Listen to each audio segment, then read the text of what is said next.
आसतु आज +2 इकोनॉमिक्स बा युक्त 2 अर्थशास्त्र प्रथम यूनिट्र एक गुरुत्वपूर्ण विषय उपर आलोचना करवा। विषयटी होची उपयोगिता और यार प्रकार भेद, जहाँ को आम इंग्लिश रे कही था utility and kinds of utility. तो अर्थशास्त्र रे उपयोगिता एक बहुल व्यवहृत शब्द।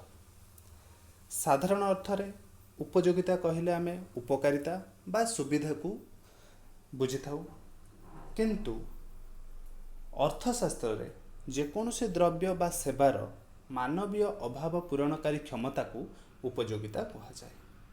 जेकोसी द्रव्य बा सेवार मानवीय अभाव पूरणकारी क्षमता को उपयोगिता कहा थाए। अर्थात द्रव्य बा सेवार जो सामर्थ्य बा गुण द्वारा मानवीय अभाव परितृप्त हुए ताहाको आमे सही द्रव्यर उपयोगिता कही थाउ। आमे जदि उदाहरण नबा, जड़े उपभोक्ता पाउरुटी खाई क्षुधा निवारण कले पाउरुटीर क्षुधा निवारण शक्ति को यार उपयोगिता कहा जाई थाए। अर्थात जड़े उपभोक्ता दैनंदिन जीवन में अनेक प्रकार द्रव्य आम व्यवहार करि थाउ, तो सेहीपरि जड़े उपभोक्ता जेतेबेले जेकोसी द्रव्य व्यवहार करूचंती निश्चित भाव से द्रव्यर किछि ना किछि उपयोगिता अच्छी। से किछि ना किछि अभाव पूरण करिपारुची बा तार किछि ना किछि अभाव पूरण करबा क्षमता बा अभाव मोचनकारी क्षमता निश्चित भाव में थिबो। आमे जदि उदाहरण नबा, जेतेबेले आमको जनकु भोक करूची, से किछि खाद्य खाई तार किछि अभाव पूरण करुची, से अभावटी हला तार भोक बा तार क्षुधा निवारण करिपारे। ठीक सही परि जेतेबेले जनकु शोष होउची बा आमे कहि परिबा जलर तृषा जहा कहा जाय थाए, जलर तृषा निवारण शक्ति थिबारु निश्चित भाव में यार किछि ना किछि उपयोगिता अच्छी। ठीक सही परि आमे जेउ सबु द्रव्य व्यवहार करू, एबे आमे पाठ पढ़ेला बेले चॉक किंबा डस्टर टी व्यवहार करू, निश्चित भाव में तार किछि उपयोगिता अच्छी, किछि आमर अभाव को से पूरण करि पारुची, सेहिथिपई आमे व्यवहार करूछु। ठीक सही परि पिला माने पाठ पढ़ला बेले जेतेबेले खाता पेन बही अन्य किछि द्रव्य व्यवहार करते, तो सही द्रव्य गुड़िकर भी किछि ना किछि उपयोगिता अच्छी। से निश्चित भाव में किछि ना किछि आमर अभाव को पूरण करुची, सेहिथिपई आमे सही सब द्रव्य को व्यवहार करिथाउ। तेणु आमे सही सब द्रव्य को व्यवहार करूँ, निश्चित भाव में जार किछि ना किछि उपयोगिता रही थाए। तेणु जदि कौनसी द्रव्यर उपयोगिता न थाए तार साधारणतः आमे ताहाको व्यवहार करि न थाउ। जदि आमे तार उदाहरण नबा, आमे गोटे पचा अंडार उदाहरण नहीं परिबा। गोटे पचा अंडा तार कौनसी अभाव पूरणकारी क्षमता बा शक्ति न थाए, तेणु साधारणतः गोटे पचा अंडा कौनसी कार्य व्यवहृत होई न थाए।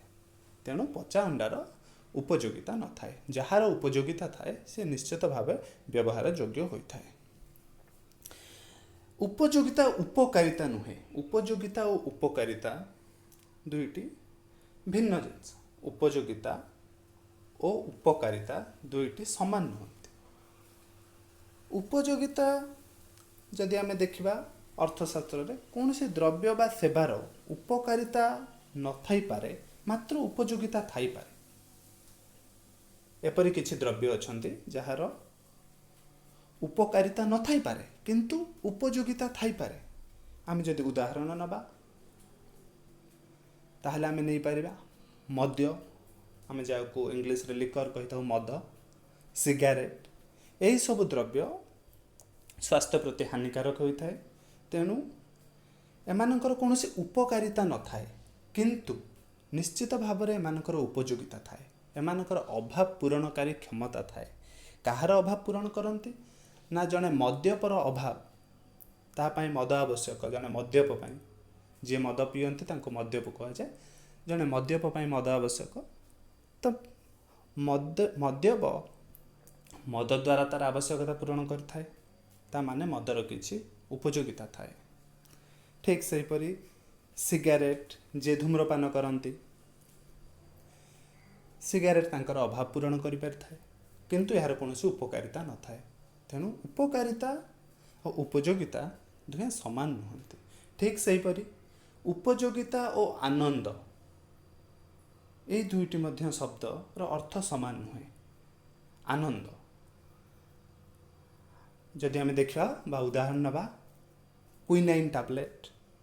କ୍ୱିନାଇନ୍ ଟାବଲେଟ୍ ବା କ୍ୱିନାଇନ୍ ବଟିକା ଯେତେବେଳେ ଆମେ ଖାଇଥାଉ, ତା ଦ୍ୱାରା କ'ଣ ହୁଏ ନା କ୍ୱିନାଇନ୍ ଟାବଲେଟ୍ ଖାଇଲା ବେଳେ ଆମକୁ ତା ସ୍ୱାଦଟି ହେଲା ପିତା, ବା ଆମକୁ ଖାଇଲା ବେଳେ ଆମକୁ ପିତା ଲାଗିଥାଏ, ଯାହା ସାଧାରଣତଃ ପ୍ରାୟ ସମସ୍ତଙ୍କୁ ଭଲ ଲାଗେ ନାହିଁ। କିନ୍ତୁ ତା ଅର୍ଥ କ'ଣ? ଆମେ ଯେତେବେଳେ କ୍ୱିନାଇନ୍ ଟାବଲେଟ୍ ଖାଉ, କ୍ୱିନାଇନ୍ ଟାବଲେଟ୍ରୁ ଆମକୁ କୌଣସି ଆନନ୍ଦ ମିଳିନଥାଏ, ଯେହେତୁ ଏହା ଆମ ପାଟିକୁ ପିତା ଲାଗିଥାଏ। କିନ୍ତୁ ଏହାର ଏକ ଅଭାବ ପୂରଣକାରୀ କ୍ଷମତା ଅଛି, ମାନେ ଏହାର କିଛି ଉପଯୋଗିତା ଅଛି, ଯାହା ସାହାଯ୍ୟରେ ଏହି କ୍ୱିନାଇନ୍ ବଟିକା ଖାଇବା ଦ୍ୱାରା ଜଣେ ମ୍ୟାଲେରିଆ ରୋଗରେ ପୀଡ଼ିତ ହୋଇଥିବା ରୋଗୀଟି ମ୍ୟାଲେରିଆରୁ ମୁକ୍ତ ହୋଇଥାଏ। ତାମାନେ ଜଣେ ମ୍ୟାଲେରିଆ ରୋଗୀର ଅଭାବକୁ ପୂରଣ କରିବା ପାଇଁ ଆମେ କ୍ୱିନାଇନ୍ ବଟିକା ବ୍ୟବହାର କରିବାକୁ ଦେଇଥାଉ, କିନ୍ତୁ କ୍ୱିନାଇନ୍ ବଟିକା ଖାଇବା ପାଇଁ ଆନନ୍ଦଦାୟକ ହୋଇନଥାଏ। ଏହାର ଅର୍ଥ ଆନନ୍ଦ ଓ ଉପଯୋଗିତା ଦୁହେଁ ଭିନ୍ନ ଭିନ୍ନ। ଠିକ୍ ସେହିପରି ଉପଯୋଗିତା ଅବଧାରଣା ବା କନସେପ୍ଟ, ଉପଯୋଗିତା ଅବଧାରଣାଟି ବ୍ୟକ୍ତିପରକ ଅଟେ। ବ୍ୟକ୍ତିପରକ ଏହା ଅର୍ଥ ହେଉଛି, ଇଂରାଜୀରେ ଆମେ ଯାହାକୁ କହିଥାଉ utility is a subjective concept. Utility is a subjective concept. ତାର ଅର୍ଥ କ'ଣ ନା ଇଟ୍ ଡିଫର୍ସ ଫ୍ରମ୍ ପର୍ସନ୍ ଟୁ ପର୍ସନ୍। ପ୍ରତି ବ୍ୟକ୍ତି ବିଶେଷରେ ଉପଯୋଗିତାଟି ଭିନ୍ନ ଭିନ୍ନ ହୋଇଥାଏ। ସମସ୍ତଙ୍କ ପାଇଁ ଉପଯୋଗିତା ସମାନ ହେଇନପାରେ। ଆମେ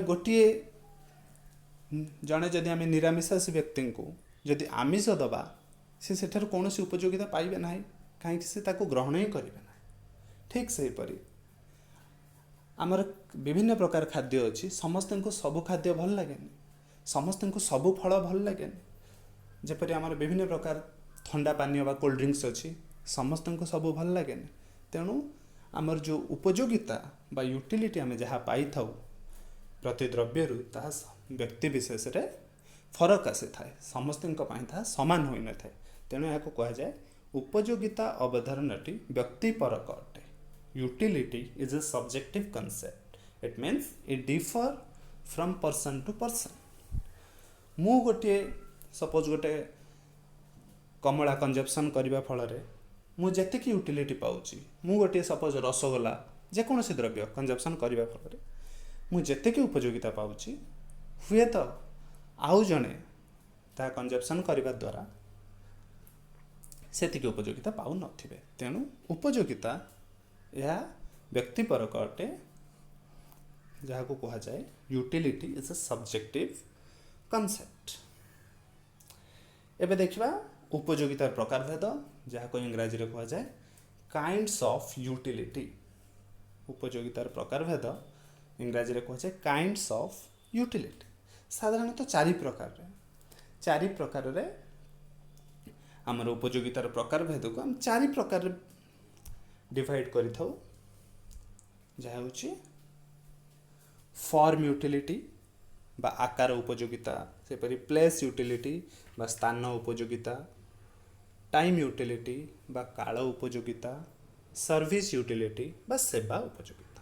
ଆସନ୍ତୁ ଦେଖିବା, ପ୍ରଥମେ ହେଉଛି ଆକାର ଉପଯୋଗିତା, ଯାହାକୁ ଆମେ ଇଂରାଜୀରେ କହିଥାଉ ଫର୍ମ ୟୁଟିଲିଟି। ତ ଯେକୌଣସି ଦ୍ରବ୍ୟର ଆକୃତି, ଆୟତନ ଓ ରୂପଗତ ପରିବର୍ତ୍ତନ କରାଗଲେ ଯେଉଁ ଉପଯୋଗିତା ସୃଷ୍ଟି ହୁଏ, ଯେକୌଣସି ଦ୍ରବ୍ୟର ଆକୃତି, ଆୟତନ ଓ ରୂପଗତ ପରିବର୍ତ୍ତନ କରାଗଲେ ଯେଉଁ ଉପଯୋଗିତା ସୃଷ୍ଟି ହୁଏ, ତାହାକୁ ଆକାରଗତ ଉପଯୋଗିତା କୁହାଯାଇଥାଏ। ଯଦି ଆମେ ଏକ୍ଜାମ୍ପଲ୍ ନେବା, ତାହେଲେ ଉଦାହରଣ ସ୍ୱରୂପ ଜଣେ ବଢ଼େଇ ଗୋଟିଏ କାଠ ଗଡ଼ରୁ ଯେତେବେଳେ ବିଭିନ୍ନ ପ୍ରକାର ଦ୍ରବ୍ୟ ତିଆରି କରିଥାନ୍ତି, ଯେପରି ଚୌକି, ଯେଉଁଟା ଆମେ କହୁଥାଉ ଚେୟାର ବା ଚୌକି କହୁ, ଟେବୁଲ, ଖଟ, ଅନେକ ପ୍ରକାର ଦ୍ରବ୍ୟ ତିଆରି କରିଥାନ୍ତି। ଏହାଦ୍ୱାରା କ'ଣ ହୋଇଥାଏ ନା କାଠ ଗଡ଼ରୁ ଯେତେବେଳେ କୌଣସି ଏକ ଦ୍ରବ୍ୟ ତିଆରି ହୋଇଥାଏ, ତାହାଦ୍ୱାରା କାଠ ଗଡ଼ଟି ବଢ଼େଇ ସୃଷ୍ଟି କରିନଥାଏ, କିନ୍ତୁ କେବଳ ଏଥିରେ ଉପଯୋଗିତା ସଂଯୋଗ କରିବା ପାଇଁ ନିଜର ଶ୍ରମ ଓ ଉପକରଣ ସାହାଯ୍ୟରେ କାଠଗଡ଼ଟିର ଆକୃତି ପରିବର୍ତ୍ତନ କରିଥାଏ ବା ଆକାରରେ କିଛି ପରିବର୍ତ୍ତନ କରିଥାଏ। ସେଇ ଗୋଟିଏ କାଠଗଡ଼ରୁ ଆମେ ଚାହିଁଲେ ଗୋଟିଏ ଝରକା ପାଇଁ କରିପାରିବା, ଝରକା କରିପାରିବା, ଗୋଟେ କବାଟ କରିପାରିବା, ଗୋଟେ ଖଟ କରିପାରିବା। ତାହେଲେ ଆମେ କ'ଣ କରୁଛେ ନା କେବଳ ତାର ଆକୃତିରେ ପରିବର୍ତ୍ତନ କରୁଛେ। ସେଇ କାଠରେ ସବୁ ଜିନିଷ କାଠରେ ତିଆରି, କିନ୍ତୁ ଆମେ କେବଳ ତାର ଆକୃତିରେ ପରିବର୍ତ୍ତନ କରୁଛେ। ଫଳରେ ଆକୃତିରେ ପରିବର୍ତ୍ତନ ବା ଆକାରରେ ପରିବର୍ତ୍ତନ ଫଳରେ ଯେଉଁ ଉପଯୋଗିତା ସୃଷ୍ଟି ହେଉଛି ଆମେ କହୁଛୁ ତାକୁ ଆକାର ଉପଯୋଗିତା, ଯାହାକୁ ଆମେ ଇଂରାଜୀରେ କହୁଛେ ଫର୍ମ ୟୁଟିଲିଟି। ଇଂରାଜୀରେ ଆମେ କହିଥାଉ when utility is created by changing the form of a commodity is called form utility. When utility is created by changing the form of a commodity is called form utility. ठीक सेहीपरि द्वितीयटी ହେଉଛି ସ୍ଥାନ ଉପଯୋଗିତା, ଯାହାକୁ ଆମେ ଇଂରାଜୀରେ କହିଥାଉ ପ୍ଲେସ୍ ୟୁଟିଲିଟି। ପ୍ଲେସ୍ ୟୁଟିଲିଟି ଅର୍ଥ କ'ଣ ନା ଗୋଟିଏ ଦ୍ରବ୍ୟକୁ ଏକ ସ୍ଥାନରୁ ଅନ୍ୟ ସ୍ଥାନକୁ ସ୍ଥାନାନ୍ତରିତ କରାଗଲେ ଯେଉଁ ଉପଯୋଗିତା ସୃଷ୍ଟି ହୁଏ। ସ୍ଥାନ ଉପଯୋଗିତା ଅର୍ଥ ଗୋଟିଏ ଦ୍ରବ୍ୟକୁ ଏକ ସ୍ଥାନରୁ ଅନ୍ୟ ସ୍ଥାନକୁ ସ୍ଥାନାନ୍ତରିତ କରାଗଲେ ଯେଉଁ ଉପଯୋଗିତା ସୃଷ୍ଟି ହୁଏ ତାହାକୁ ସ୍ଥାନ ଉପଯୋଗିତା କୁହାଯାଇଥାଏ। ଆମେ ଯଦି ଉଦାହରଣ ଦେଖିବା, ଜଙ୍ଗଲରୁ କାଠ ଆଣି ବଜାରରେ ପହଞ୍ଚାଇଲେ। ଗୋଟିଏ ଜଙ୍ଗଲରେ ଗୋଟେ କାଠଗଣ୍ଡି ଥିଲା, ଯଦି ତାର ଆମେ କିଛି ବ୍ୟବହାର କରିବା ନାହିଁ ତାହେଲେ ତାର ଉପଯୋଗିତା କିଛି ବ୍ୟବହାର ହୋଇପାରିବ ନାହିଁ। ତାକୁ ଯଦି ଆମେ କ'ଣ କରିବା, ସେଇ ଜଙ୍ଗଲରେ ପଡ଼ିଥିବା କାଠକୁ ଯଦି ଆମେ ସ୍ଥାନାନ୍ତରିତ କରିପାରିବା, ଗୋଟିଏ ଜାଗାରୁ ଜଙ୍ଗଲରୁ ଯଦି ଆମେ କୌଣସି ବଜାରକୁ ଆଣିପାରିବା, ତାହେଲେ ସେ କାଠ ବିଭିନ୍ନ ପ୍ରକାର କାର୍ଯ୍ୟରେ ବ୍ୟବହାର ହୋଇପାରିବ। ଏହାର ଅର୍ଥ କ'ଣ, ଜଙ୍ଗଲରେ ପଡ଼ିଥିବା କାଠର ଉପଯୋଗିତା ଯାହା ଥିଲା ତାକୁ ଯେତେବେଳେ ଆମେ ନେଇ ଆସୁଛେ ବଜାରକୁ, ବଜାରରେ ସେ ବିଭିନ୍ନ ପ୍ରକାର କାର୍ଯ୍ୟରେ ଯେତେବେଳେ ବିନିଯୋଗ କରିହେବ ସେତେବେଳେ ତାର ଉପଯୋଗିତା ବୃଦ୍ଧି ପାଇବ। ଏହା ହେଉଛି ସ୍ଥାନ ଉପଯୋଗିତାର ଉଦାହରଣ, ଯାହାକୁ ଆମେ ଇଂରାଜୀରେ କହିଥାଉ ପ୍ଲେସ୍ ୟୁଟିଲିଟି। ଠିକ୍ ସେହିପରି ତୃତୀୟଟି ହେଉଛି କାଳ ଉପଯୋଗିତା, ଯାହାକୁ ଆମେ ଇଂରାଜୀରେ କହିଥାଉ ଟାଇମ୍ ୟୁଟିଲିଟି। କାଳ ଉପଯୋଗିତା ଅର୍ଥ କ'ଣ ନା ଦ୍ରବ୍ୟଗୁଡ଼ିକୁ କିଛି ସମୟ ପାଇଁ ମହଜୁଦ ବା ସଂରକ୍ଷଣ କରି ରଖିବା ଦ୍ୱାରା ଯେଉଁ ଉପଯୋଗିତା ସୃଷ୍ଟି ହୁଏ।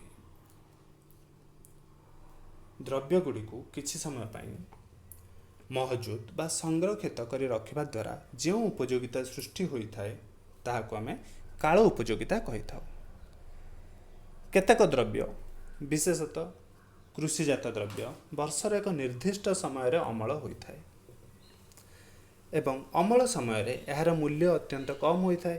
ଏହାକୁ ସଂରକ୍ଷିତ କରି ରଖି ଅନ୍ୟ ଦିନେ ଯେଉଁ ସମୟରେ ତାର ପ୍ରଡକ୍ସନ୍ ହେଉନଥିବ, ସେହି ସମୟରେ ଯେଉଁ ସମୟରେ ସେହି ଦ୍ରବ୍ୟ ଉତ୍ପାଦନ ହେଉନଥିବ, ସେହି ସମୟରେ ଯଦି ଆମେ ଏହାକୁ ବଜାରକୁ ଛାଡ଼ିବା, ଏହା ଅଧିକ ମୂଲ୍ୟରେ ବା ବର୍ଦ୍ଧିତ ମୂଲ୍ୟରେ ବିକ୍ରି ହୋଇଥାଏ।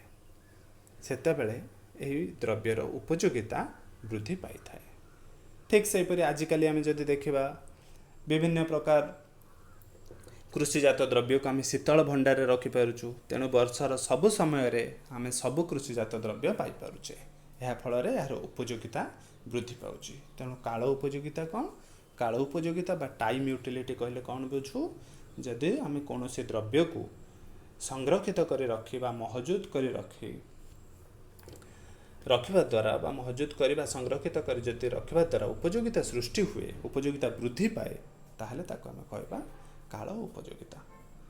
ଏକ୍ଜାମ୍ପଲ୍ ଯଦି ନେବା, ଆମେ ଚାଉଳର ଏକ୍ଜାମ୍ପଲ୍ ନେଇପାରିବା। ଯେତେବେଳେ ଆମର ଧାନ ଉତ୍ପାଦନ କରାଯାଏ, ସେହି ସମୟରେ ଯଦି ତାକୁ ବିକ୍ରି କରାଯାଏ, ସାଧାରଣତଃ ନୂଆ ଚାଉଳର ମୂଲ୍ୟ ଯାହା ଥାଏ, ସେହି ବର୍ଷ ଉତ୍ପାଦନ ହୋଇଥିବା ଚାଉଳର ମୂଲ୍ୟ ଯଦି ଆମେ ଗୋଟିଏ ବର୍ଷ ପରେ ତାକୁ ବିକ୍ରି କରିବା, ତାର ମୂଲ୍ୟ ଅଧିକା ହୋଇଥାଏ। କାହିଁକି ଅଧିକା ମୂଲ୍ୟରେ ବିକ୍ରି କରାଯାଏ ନା ଏହାର ଉପଯୋଗିତା ବୃଦ୍ଧି ପାଇଥାଏ, ତେଣୁ ଏହାକୁ ଅଧିକା ମୂଲ୍ୟରେ ବିକ୍ରି କରାଯାଇଥାଏ। ଏହାପରେ ସେବା ଉପଯୋଗିତା, ଯାହାକୁ କୁହାଯାଇଥାଏ ସର୍ଭିସ୍ ୟୁଟିଲିଟି। ସେବା ଉପଯୋଗିତା କ'ଣ ନା ବ୍ୟକ୍ତିଗତ ସେବା ଦ୍ୱାରା ଯେଉଁ ଉପଯୋଗିତା ସୃଷ୍ଟି ହୁଏ ତାହାକୁ ଆମେ ସେବା ଉପଯୋଗିତା କୁହାଯାଏ। व्यक्तिगत सेवा द्वारा जो उपयोगिता सृष्टि हुए ताकू सेवा उपयोगिता कह जाए। आमे जदि एग्जांपल देखिबा